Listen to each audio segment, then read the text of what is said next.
When I was 14, my family and I fell on hard times. We got kicked out of our house and ended up in emergency housing. Basically, we went to charity who found us a house that we were able to rent for $100 a month, but only for 3 months. That summer, my mom and stepdad separated temporarily, and my 3 younger siblings would go to my stepdad's for a week or so, then come back to my mom and me.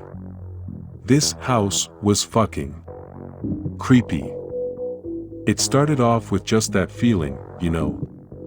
Like, something isn't quite right, that you might not be the only person in the room.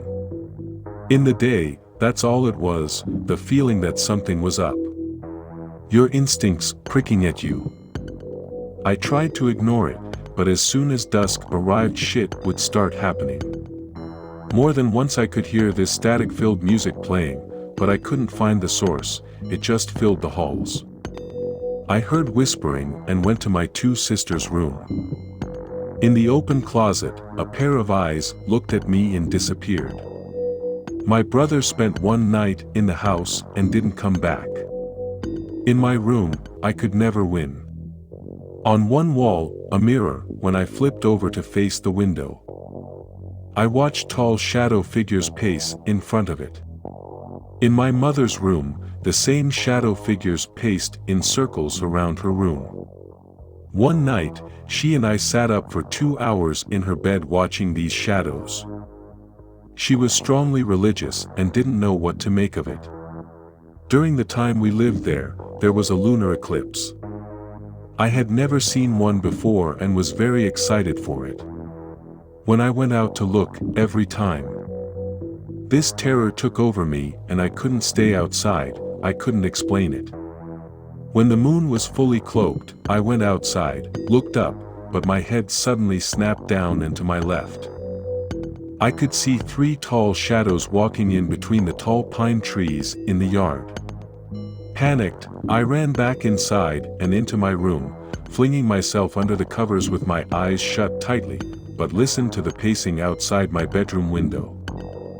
3 months of this. We moved out at the end of summer into a new house. My mom and stepdad got back together and I was with my younger siblings again. We all agreed the house on Acorn Street was fucked up and still get chills when we drive by it. Just to see. A few years back, I rented an apartment from a friend of mine. He had recently bought it and had it completely renovated. He put it up for sale but couldn't find a buyer, so I offered to rent it in the meantime. After moving in, I realized there was something wrong with the lady next door. She was about 45 but looked much older. She would sit up all night listening to Christian radio shows and talking loudly to someone. It got to the point where I couldn't sleep, so I went over to her place and asked her to keep it down. She opened her door and I got a quick peek.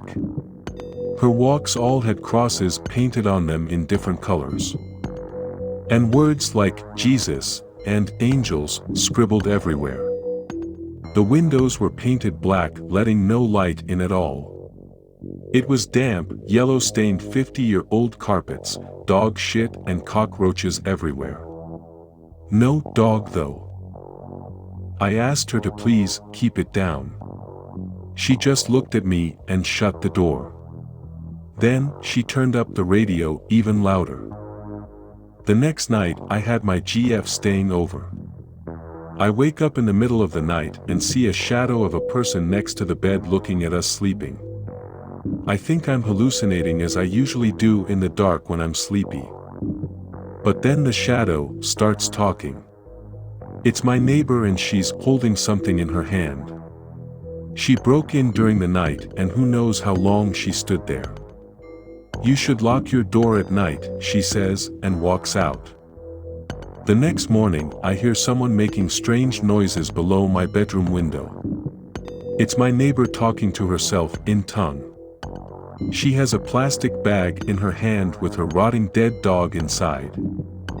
It's hot as hell outside and I can smell death from the bag. At this point, I'm scared shitless. She's obviously very insane. I go upstairs and knock on another person's door and ask what the hell is going on. The guy is as scared as me. Apparently she broke into his apartment one evening as well while he was watching TV with his kids. He got up from the couch to get a snack only to find her behind the couch staring at him holding a power drill. Now, I know what was in her hand. At this stage, I'm basically pooping myself. I call the cops and they know all about her. Apparently she is a violent schizo and she hasn't taken her meds. But they can't force her or enter her apartment without her permission because she owns it. The only thing they can do is get her when she goes outside. I sit up for the next 2 days waiting for her to run out of cigarettes. When I hear her leave at 2 a.m. to go across the road to the 7-Eleven, I call the cops. They have 3 cars and a special van over in less than 2 minutes. They restrain her and throw her in the van and drive off to some institution, and in less than a minute it's like she was never there. I never see her again.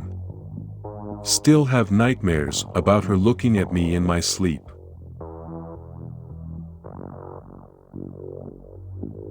I lived on 13 acres, most of it was forest. I was 8, hardly ever home alone, but when I was this kind of thing would happen all of the time. Only when I was alone. The doors would open while they were locked. My young dogs would run up to the door and stay 10 feet away barking at something I couldn't see while I hid behind the bar clutching a knife. At the same home, my younger sister and I would play in the woods with just our dogs. At 5 and 7 years old we had an imaginary friend that we both would talk to and could hear what it was saying. Our dogs would follow it when it would walk away and run around it in circles as it moved around. I revisited that house 8 years later and saw a figure moving along the edge of the woods. It looked the same size as our friend. When I told my sister, she told me she saw it too, but no one else did. I didn't realize until I was older that there was no way we both should have been able to hear it, or that the dogs shouldn't have been able to see it. Growing up, I lived in the middle of the woods. No neighbors for about a mile on each side, and we owned 60 acres of forest, then a swamp after that. So basically, I lived in the middle of nowhere. One summer when I was about 14, I was out in the middle of the woods playing with my dog. I'm an only child, and both of my parents were out of town. When I kept feeling something hit my elbow. I'd go to throw Max's ball and the bump would make me throw it almost straight up. Assuming it was just me bumping it on trees or something, I ignored it. After the 4th or 5th time of it happening, I thought, well, this sucks, I'll just go home. Walking back I felt uneasy, but I knew I was just freaking myself out because we were alone. About an hour later, Max and I are at home on the couch when the garage door opens and he starts barking. I hop up to go let in my mom or dad, even though they were home really early. I peered through the peephole and saw the door was still shut and no one was in the garage. Quieting Max down, I opened the door slowly and called out for my dad. Nothing. No response at all, so I go out to check the door and it's still locked. Okay, sure. Weird, but oh well. Max heard it too, so at least I know I'm not crazy. About 20 minutes later I hear the door open again, and this time Max starts growling like crazy. I quiet him down again and just assume it's the wind or something making noise, even though by this point my heart is racing. I hear footsteps come up the stairs and think, oh geez, Dad really is home this time, and hop up and run to the door. It starts to jiggle, so I run faster to let him in. I peep through the hole, and even though my hand is loosely around the jiggling handle, there's no one on the other side of the door. Terrified, I go hide on the couch with all the lights on. Max is still growling. About an hour after that I start to feel a little better even though I'm still terrified and I hear the door handle jiggle again. This time it was Max jiggling it. He needed to go outside and the only way outside is through the garage. Fantastic. I literally sprint with him to the kennel and as I'm standing in there I decide to ask this thing questions to make myself feel better because I knew it wouldn't answer me. Thinking about what to ask it, my eyes are drawn to the huge heavy oak door on the kennel. It was always open because it was too heavy for me to move easily. I said, "Okay, ghost. If you're real you'll shut this heavy door." Nothing. A minute goes by. Nothing. Max is still sniffing around. I turn around to yell at him to hurry up and then from behind me I hear click. I whipped around and saw the giant door had swung shut and latched. Okay, clearly it was just the wind. It wasn't really windy, but it was the wind, for sure, had to be. I proceed, "Okay ghost, that was the wind. If you're really real you'll open this massive door back up." Nothing.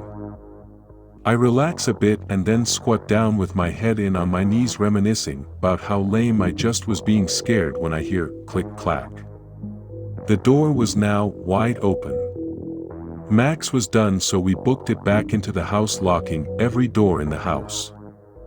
For the next 4 hours I would hear the footsteps on the stairs and the door handle jiggling every few minutes, until finally around 11 p.m. my dad walks in and yells at me for wasting electricity. I never told him or my mom about it until about 4 months later when my dad came in from hunting after dark. He looked shaken and I asked him what was wrong. He said he aimed at 2 deer but missed both completely because it felt as if something was hitting his elbow and making him shoot way above the deer. That's when I told him everything.